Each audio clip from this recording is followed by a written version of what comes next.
France Bleu Vaucluse présente son ambassadrice. C'est Tati. Eh ben voilà, bonjour mes kikounes, comme tous les jours on se retrouve pour le festival de Tati et là nous sommes dans la rue Henri Fabre devant le magnifique théâtre Le Paris et nous sommes avec Océane Rosemarie. Bonjour Océane Rosemarie. Bonjour. Alors déjà votre prénom m'a envoûté et m'a enchanté. Océane Rosemarie. Oui. Comment vous est venue cette idée-là ? En fait, j'ai tout simplement pris mes prénoms, c'est-à-dire que ce sont mes vrais 3 prénoms et je les ai collés ensemble. Et je trouvais que c'était un peu ridicule d'avoir Rose et Marie comme 2e et 3e prénom, alors que Océane, bon, c'est quand même pas trop mal.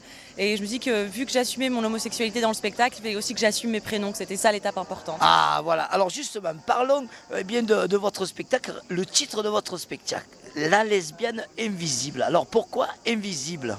En fait c'est parce que c'est l'histoire d'une fille que personne ne croit quand elle dit qu'elle est lesbienne et parce qu'elle aime bien mettre des jupes et se maquiller et qu'elle est plutôt féminine, donc les gens ont souvent l'image un peu caricaturale des lesbiennes très, très viriles comme ça, très masculines, et donc elle galère parce que les lesbiennes veulent pas la croire non plus, non, t'en es pas.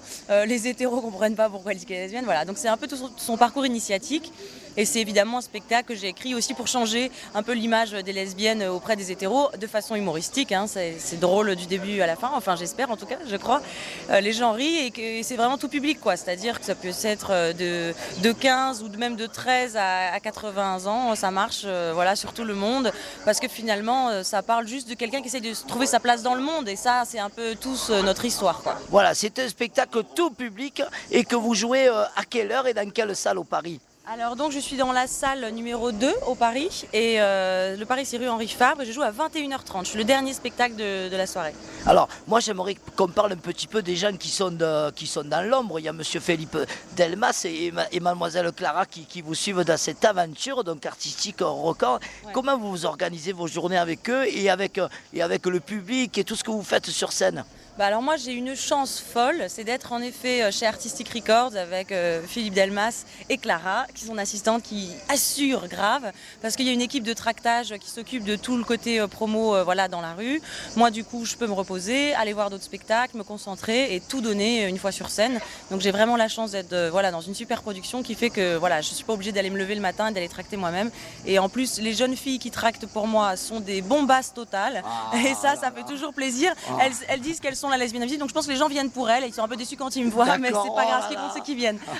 En tout cas vous êtes sympathique, mon Dieu, Océane Rosemarie. Ah voilà, donc ces filles qui tractent, donc elles tractent toute la journée, c'est ça? Aujourd'hui il fait 35 degrés par exemple? Non, elles tractent de 18h30 à 21h en haut de la rue de la République, devant la place de l'Horloge, et elles ont fait un truc très marrant justement avec une qui est habillée comme les gens imaginent les lesbiennes, très masculine, et l'autre très féminine et qui dit moi je suis Océane Rosemarie. Voilà, donc c'est vraiment marrant. Alors Océane Rosemarie, est-ce que vous pouvez rappeler où vous jouez, à quel endroit et à quelle heure?